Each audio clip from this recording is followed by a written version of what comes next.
Et on démarre tout de suite avec un mot de la météo et un temps plutôt clément aujourd'hui pour cette fin de semaine avec beaucoup de nuages encore aujourd'hui mais de très belles éclaircies. Un temps sec est dégagé pour ce week-end, des températures stables, 16 degrés pour les maximales. On en reparle avec la météo en détail juste après ce journal. L'événement de cette fin de semaine à la une à Lille, c'est bien évidemment le double concert de Johnny Hallyday ce soir et demain au stade Pierre-Mauroy. Sachez déjà qu'il reste encore quelques places pour demain soir, le concert de ce vendredi étant lui déjà complet. Johnny Hallyday est actuellement en tournée en France pour défendre son dernier album Restez vivant et ils seront près de 50 000 à venir l'acclamer et ce soir et demain dans la région. Il fallait bien cette jauge la plus grande de la tournée 2015 pour accueillir ces nombreux fans dans la région Nord-Pas-de-Calais. Je vous propose d'ailleurs d'écouter l'un d'entre eux, l'un des fans de Johnny, Jean-Marie Bétremieux, rencontré par notre journaliste Louis Caillé. Las Vegas, 1996, parce que Las Vegas, franchement, c'est une ville, déjà, il faut déjà y aller, et il nous a fait venir pour un prix raisonnable avec le club de Johnny. C'était super sympa, même lui était super sympa. On a vu même les musiciens dans la rue, j'ai vu David Hallyday, j'ai vu tout le monde, franchement, c'était génial, et un super concert. Franchement, un super concert. Et pourtant, il était malade. Il était malade. Il y avait du monde? Du monde, oui, il y avait. Et c'est tous des Français. Il y avait des Américains qui étaient derrière nous, mais pas mal de Français. Je ne sais plus le nombre d'avions qu'il y avait, mais il y avait pas mal. Moi, j'étais dans l'avion Gabriel.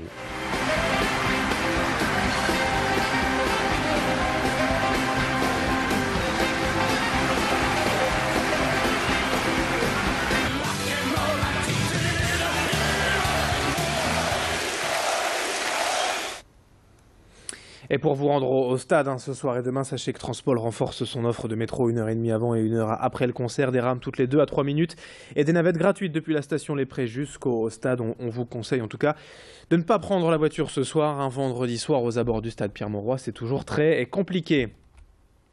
L'actualité sociale également à la une avec les manifestations interprofessionnelles hier partout en France et à Lille. On a dénombré 1 millier de personnes hier dans les rues lilloises pour demander entre autres la hausse des salaires, la défense du service public et de la sécurité sociale, mais aussi pour dire non à l'austérité. Et dans les transports, la journée s'est avérée plus compliquée que prévu hier avec seulement un TER sur 2 puis de nombreux retards. Difficultés aussi à l'aéroport de Lille-Léquin et sur les routes avec de sérieux ralentissements. La situation devrait être de retour à la normale aujourd'hui, sauf sur le réseau Thalys à cause d'une grève des cheminots belges cette fois. Hier, vous le voyez sur ces images, la plupart des syndicats étaient présents, de même que les partis politiques Europe Écologie Les Verts et Parti de gauche. Clotilde Leguévac est au cœur de la manif hier avec Vincent Delbar, secrétaire départemental de la CGT dans le Nord.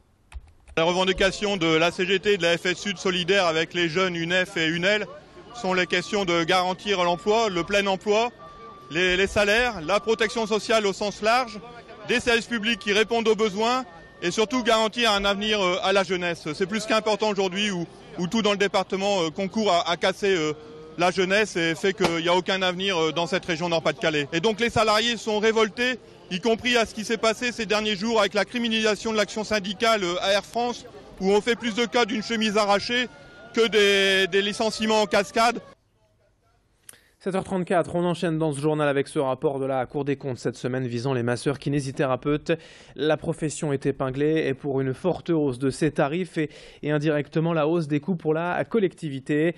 Selon le rapport, les kinés seraient trop nombreux et mal répartis sur le territoire, engendrant donc un coût supplémentaire pour l'assurance maladie.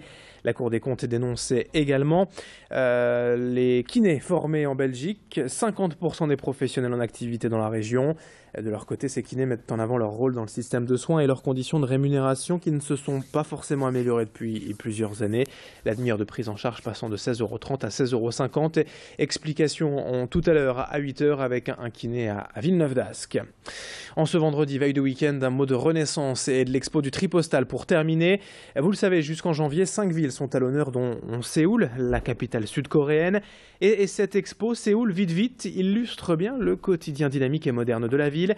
Des dizaines d'artistes sont ici présentés pour une immersion dans la culture populaire coréenne. Séoul est une cité symbole du miracle économique asiatique. Mais le titre de l'expo, Séoul vite vite, illustre aussi les craintes et les doutes des Coréens quant à ce développement et cette modernisation toujours plus rapide, peut-être d'ailleurs au détriment du passé et des traditions. Présentation en détail avec le commissaire de l'expo, Jean-Max Collard, au micro de Louis Caillé. Une vieille expression qui dit la Corée est une crevette au milieu des baleines. Et les baleines, c'est la Chine, c'est la Russie, c'est le Japon. Voilà. Et aujourd'hui, elle est passée du statut de crevette à être un des 4 dragons de l'Asie. Donc ça dit bien quand même l'énorme mutation qu'a connue cette société sud-coréenne. Ce qu'on voit surtout, c'est le fait que les artistes interrogent ce miracle économique coréen, parce que les choses ne vont pas toujours aussi vite qu'on peut le penser. Par exemple, l'évolution des traditions, l'évolution de la situation de la femme, les mentalités, ça ne va pas aussi vite que le progrès technologique des téléphones portables. Et c'est la fin de ce journal. Merci à vous de l'avoir suivi. 7h36 en direct. Dans un instant à suivre la météo du jour et l'infotrafic en temps réel.